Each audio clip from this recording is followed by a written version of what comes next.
Hi, I'm Lindsey with Velentium, and I'm talking with medtech industry leaders on how they change lives for a better world. The inventions and technologies are fascinating, and so are the people who work with them. There was a period of time where I realized fundamentally my job was to go hang out with really smart people that are saving lives and then do work that would help them save more lives. I got into the business to save lives, and it is incredibly motivating to work with people who are in that same business, saving or improving lives. What better industry than where I get to wake up every day and just save people's lives? These are extraordinary people doing extraordinary work, and this is The Leading Difference. Hello, and welcome to the Leading Difference podcast. I'm your host, Lindsey, and I'm excited to introduce you to my guest today, Haven Tyler. Haven is a senior client relations executive at Boston Engineering, a consulting and technology development firm based in Boston. Haven brings over 30 years of consulting experience to her clients, and she has worked with such consulting firms as IDEO and Continuum. Haven appreciates the variety in her work, especially the broad range of technical, business, and regulatory challenges her clients face. In her varied career, she made the personal and professional shift 8 years ago to focus on medical device development because of the impact her teams have on improving patients' lives. The path to her current role has not been traditional. Haven has a BA from Sarah Lawrence College, studied history of art and fashion, and is an aspiring interior designer in her spare time. Along the way, she also had a short-lived acting career and starred in a horror film in her senior year in college. What knits it all together is an innate curiosity in the world around her and solving tough problems. Well, hello, Haven. Thank you so very much for joining us today. I am so excited to learn more about you. Thanks for being here. Oh, Lindsey, thank you for inviting me. I'm excited to go through this with you. Yeah, absolutely. Well, I was wondering if you wouldn't mind starting by just telling us a little bit about yourself and your background and maybe how you got into the industry. Oh, sure. I'd be happy to. So I have to say, in perfect honesty and transparency, my path to where I am has not been a straight one. So it's quite varied. I started out by going to college in New York. I went to a small liberal arts school called Sarah Lawrence, and I studied art history, actually. But I think that the thing that education and also in my family that was instilled was the sort of innate sense of curiosity. So I think that's a thread that runs throughout my career. I ended up in the Boston area and started actually working for an industrial design firm and learned about industrial design, which is something that was totally new for me. So I'm clearly more of a visual sort of design person, but I've appreciated the sort of messiness of the creative process and the complexity of problems. And I've really always loved that kind of there's a problem and everyone's brainstorming and coming up to a solution as a group. So that's always been something that I've really enjoyed. And I learned a lot from an industrial design perspective. And I was really lucky. I got to work at some pretty amazing places. I was able to work at IDEO as their head of business development on the East Coast in what I would consider the halcyon days, if you will, of design and design thinking and innovation. And, a lot of those words are buzzwords now, Right. but we were actually living them, Yeah. back in the day. And that was just such an exciting, sort of heady time. And it really just opened up my eyes to how our work could make a difference in the world. And at that point, I was professionally focusing on a range of products, including consumer products, as well as some medical. But then during the course of basically 30 years, at some point, maybe about 8 or 9 years ago, I had reached a sort of apex in my career and in my life, and just really thinking about what my legacy is a big word. And it's not exactly how I was thinking about it. I don't know what the correct word is, but I was thinking about what difference I could make in the world. And that's when I made the professional and personal decision to shift to focus just on developing medical devices. And at Boston Engineering, I've been able to do that, which has just been a great privilege to be on the team.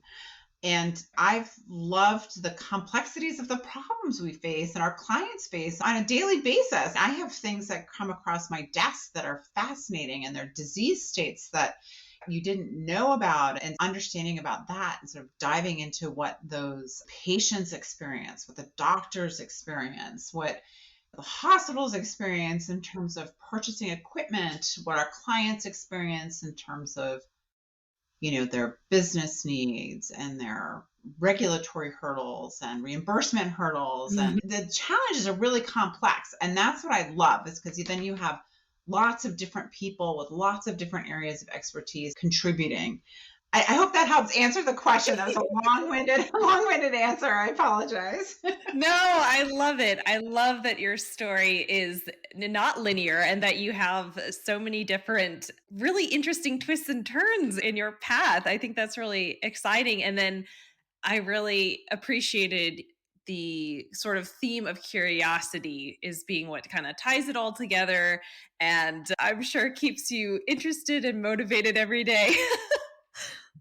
It does. And it's interesting because in preparation for this, I've been thinking about how I ended up where I am. And I grew up in an academic family in New Haven, Connecticut. And my parents their upbringing, they were born after World War II. So it was like 40s and 50s. So their upbringing was very strict and restricted. And then when it came to their own children, it was the 70s and the 80s. So it was hands-off parenting. It was very different than it is today. But it was also explore your bliss, like find your passion. There was never a sense of you're going to have to pay the rent or have a career. There was no involved. So that was a wonderful thing growing up, and maybe a slightly rude awakening as an adult, or were you prepared?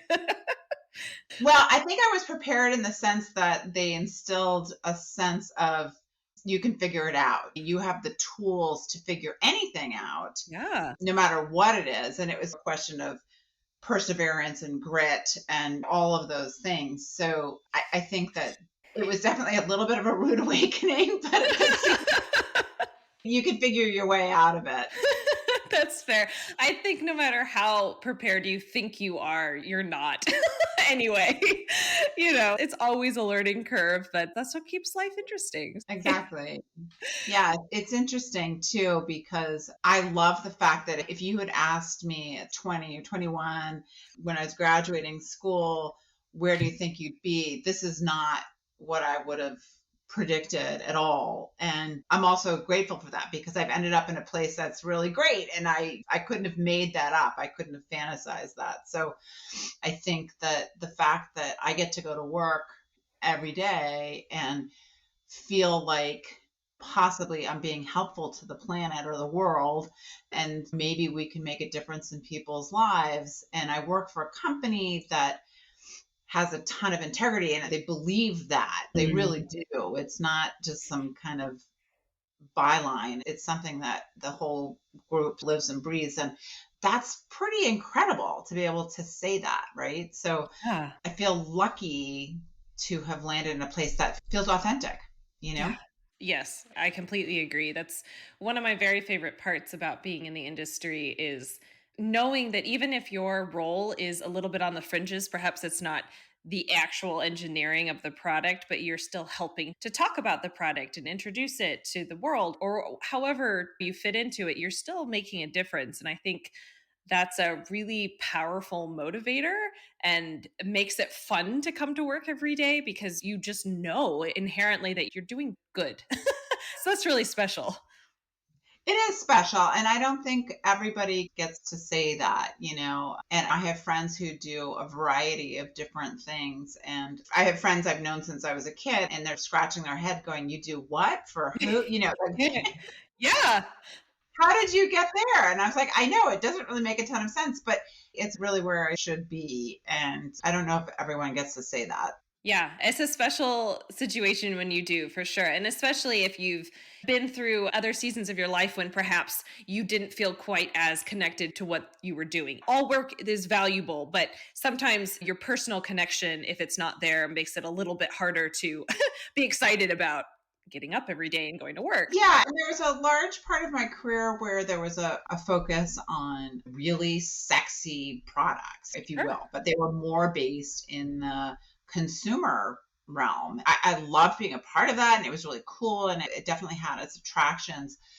But at the end of the day, I was like, I'll be walking down the aisle in Target or whatever with my kids going, yeah, I helped make that. And I just, I don't know, it wasn't moving the needle or helping the way I wanted to help. So I think that kind of spurred me on to look at medical a little bit more Yeah. closely. Yeah, absolutely. Is there a particular moment or series of moments that stand out to you because it clearly confirmed that this was the right next career choice for you? Yeah, I think you're right. The word series is probably the best. It's a lifetime of experience. And I can say this now because I'm getting towards the tail end of my career. I had some health concerns in my own family that we had to address. And I think my gratitude for the help that we got. I mean, living in the Boston area, I mean, how fortunate Mm. are we to live in that area? So I have access to some of the best minds and medical community. And I grew up in a medically privileged environment. My stepfather is a medical doctor, and our pediatrician was Uncle Sid, and Uncle Sid would just like come on over to the house. And it was just amazing that you had access like that. And anyway, my appreciation and my gratitude for the people who are helping me and helping my family through a couple of different medical things was really profound. And it gave me a new line of sight into how complex that world was and how Mm. complex it was to get to the point where you were able to receive that kind of help. So I think that was definitely an aspect of things. I think that also having certain people put into my life. So certainly working with my colleague Paul O'Connor, who heads the medical business unit at Boston Engineering, that has been a really wonderful partnership, and I appreciate working with him. And he has much more experience and depth in the medical arena than I do, but I think that we have a skill set that really complements each other, and I rely heavily on him for aspects of building our business, and I hope that I hope the inverse is true. So I think having a combination of those types of things. I think one thing I wish that I had, and this is something that I talk to my own children about, is finding a mentor, and I didn't have that. So everything I did was really either sort of self-guided, and I was just following my curiosity, or something got put in front of me. And maybe it was fate, maybe it was, who knows, something was in Sure. front of me. And I think that a large part of that was the product of my upbringing, of the sort of follow your passion kind of thing, versus I'm trying to find a different kind of balance for my own children and thinking about it with them as they're embarking on their careers. And maybe there could be a little bit more planning involved than there was in my career. Yeah, so I think the value of having mentors in your life, professional mentors, is something that could really be a great tool. Yeah. Oh, 100% agree. And that brings me to I'd love to hear some of your advice for perhaps somebody who is interested in coming into the medtech field, maybe as either a young career person who would be interested in growing into a leadership role or somebody who is switching careers. Is there any advice that you would relate to that person to help them as they begin that process? Yeah, I think the notion of a mentor is really the strongest drum I would beat in that regard. I may not also be the best person to ask that question just because I've always been on the consulting side of Hmm. things. I have not been a part of a larger corporation, like a big med device firm. So I don't really have that perspective necessarily. I do know what I hear at conferences. I do think, and I'm going to really stress this, that we need more women I think that the more women we can have in medtech leadership, the better. I've been going to a number of conferences and doing my own research, and women's health has been sorely underrepresented for a long time. I think we're getting slightly better, and I think we're talking about women's health in a different kind of way, which is fantastic. But the numbers of research and development dollars that are spent globally on women's health is very low. I mean, I think the percentage is about 2%, which somebody said at a conference is a rounding error. Oh. I would love to see that change with the next wave of leadership. And I would love to see more women writing checks and making those decisions to expand those conversations and learn more about the different phases of women's health that we go through, because there are topics that we talk about and there are topics we don't. And I think there's been a decent amount of conversation around women's health, particularly around childbearing years. But the topic of, let's just say, menopause is one that's very complicated. And I think it's a potentially huge market. So from a business perspective, Sure. I think big companies should perk up about that. But I think we need to know more, because I think that we don't know enough about that. It's not necessarily a disease state, if you will, but there are lots of varied symptoms with that phase of life, and it can be quite confusing. So I'd love to see that improve. So I guess mentorship, if you're a younger person, maybe be a little bit more strategic with the help of someone who can guide you through so that you can attain the goals that you want to achieve. Yeah, absolutely. Mentorship is such a wonderful gift when you find a good match and are able to learn from that person and benefit basically from their own experiences and things that they would have done differently looking back or whatnot. And you talked a little bit about how, because you didn't have a mentor, you were self-taught and self-motivated or whatnot. And I'm curious, you have such an interesting, eclectic background and you've had lots of different experiences. So how do you personally prioritize your own continued learning and growing? Because obviously that's just been part of your life along with your curiosity, but I'm just curious how you prioritize it. Oh, it's such a funny question, because it's not even a question of prioritization. It just happens. I'm just a curious person. I mean, I'm constantly taking classes that may have nothing to do with my professional life. I think I mentioned I'm pursuing a certificate in interior design because I like it. Yeah. It's just interesting to me. Color and how colors relate to each other and color theories. I go down these little rabbit holes that I think are very interesting, and I go from there. I love architecture. I love gardening. It's never a dull moment, unfortunately, for my family. Yeah. But yeah, I mean, it's always been that way. It's definitely fun. So I know a little bit about a lot of things, which I think has actually served me well in my particular role, because my role at Boston Engineering is to identify where opportunities might be, develop the appropriate program, and I get engineers to help me with that. And that's creative in a way, because if you're looking for an opportunity, I'm looking for the negative space, right? I'm looking for where the hole is, and can I go in there, and is there a problem there we can help solve? And so, as I said, it's messy, but it ends up being not messy once you find the solution, if that makes any sense. So no, I don't really have any sort of prioritization. The one thing that I have gotten better at, though, is, and I think COVID taught us all a lot, but it's just personally that I've gotten better at, is boundaries. So I start my workday at a specific time. I end my workday at a specific time.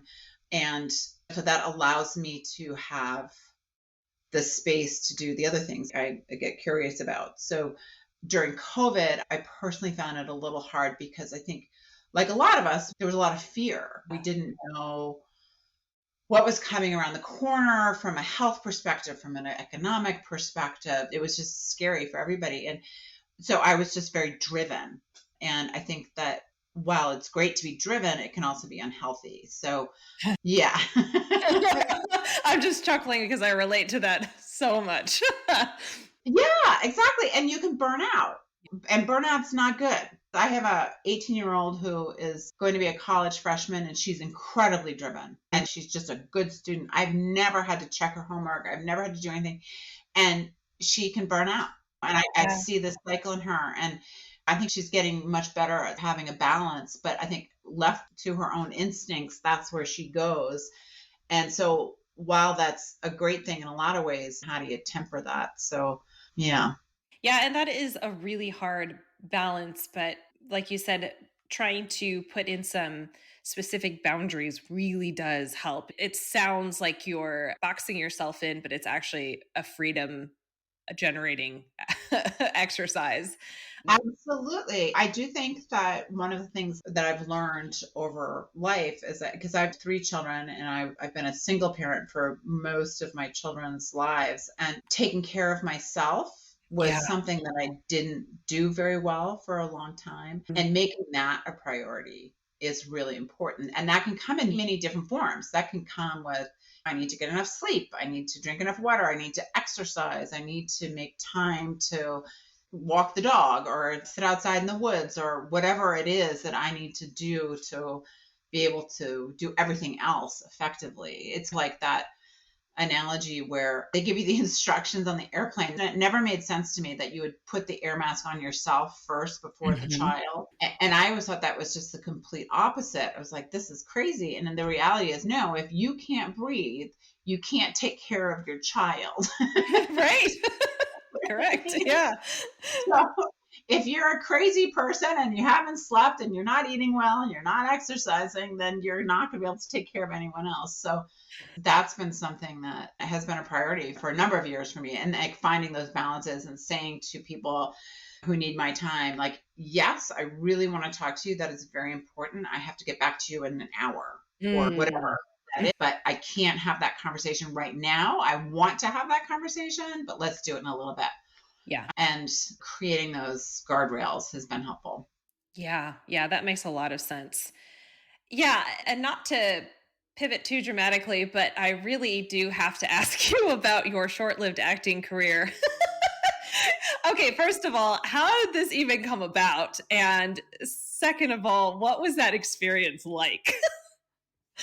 Yeah, so it was a little surreal, but yes. So I, as a part of my schooling, I took my senior year in Italy for art history. It was just an amazing experience, and that's one thing I encourage everyone to do. Try and study abroad if you can, or live abroad for a little bit. Anyway, while I was there, I was doing a lot of, and I had been doing while I was in school in New York, a bunch of kind of modeling, and that was a great way to make money, but it was painfully boring. So I wanted to get out of that, but I still needed to figure out a way to support myself. So an American woman who I met in Rome through a friend was a casting agent. And she said, let me send you on a few things. And she sent me on one audition. And it was funny because my mother, who was a dean of a college at Yale, she's like a serious person. She had flown in. We were going to spend 2 weeks together.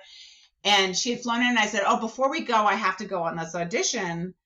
And she was looking at me with her blue eyes going, what the heck is this? And I said, no, it's fine.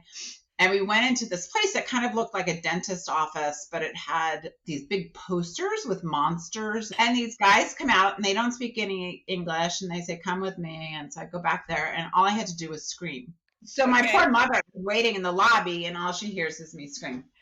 So I got the part. But I think that largely had to do with the fact that I had red hair and freckles, and Sigourney Weaver was a thing at the time. And the movie was a very specific genre. It was sort of a mashup, which was common then.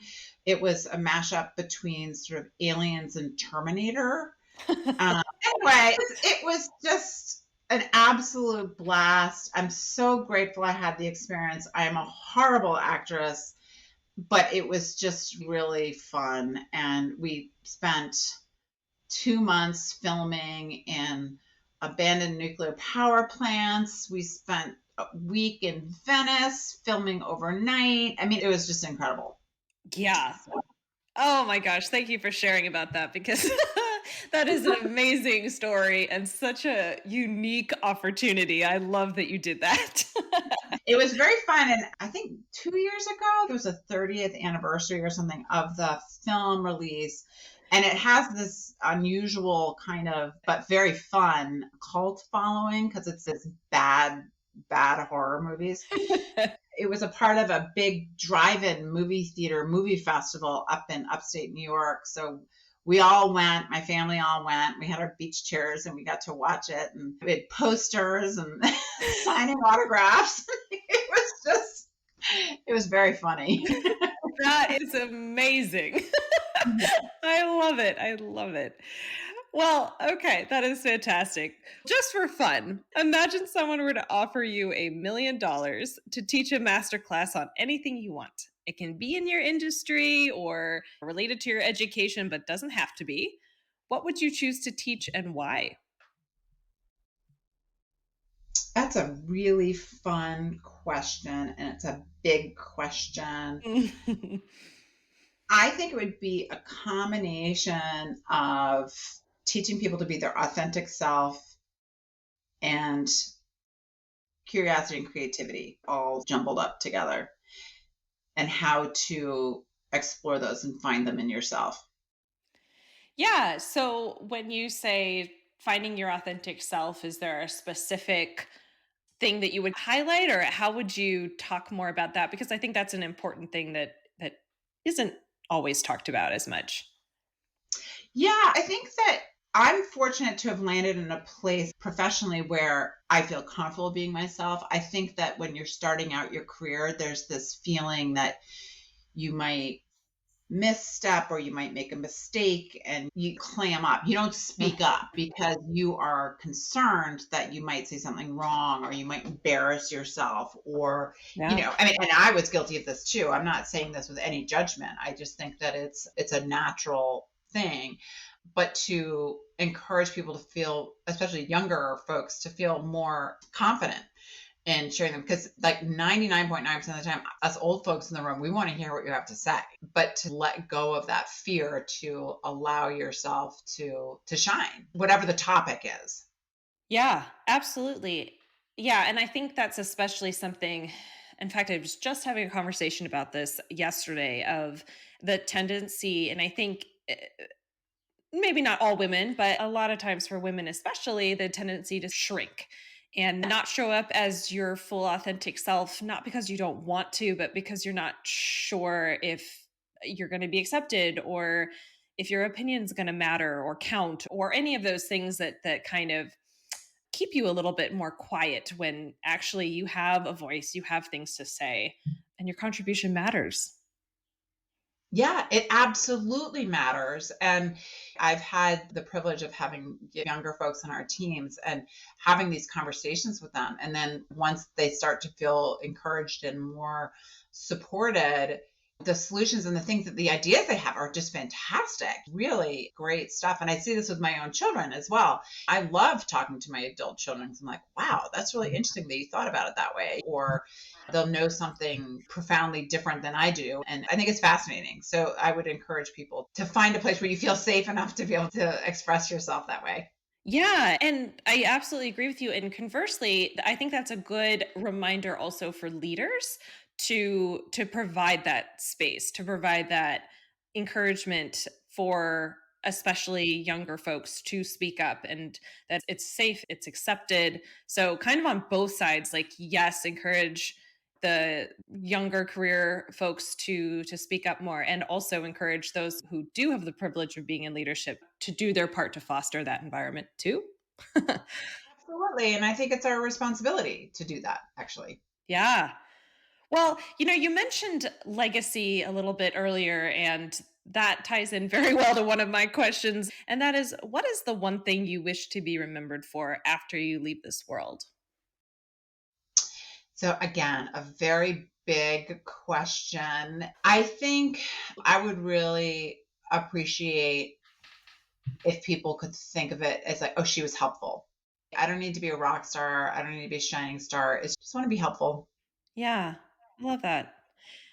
Yeah. And then, final question. what is one thing that makes you smile every time you see or think about it? Oh, my dog, 100%.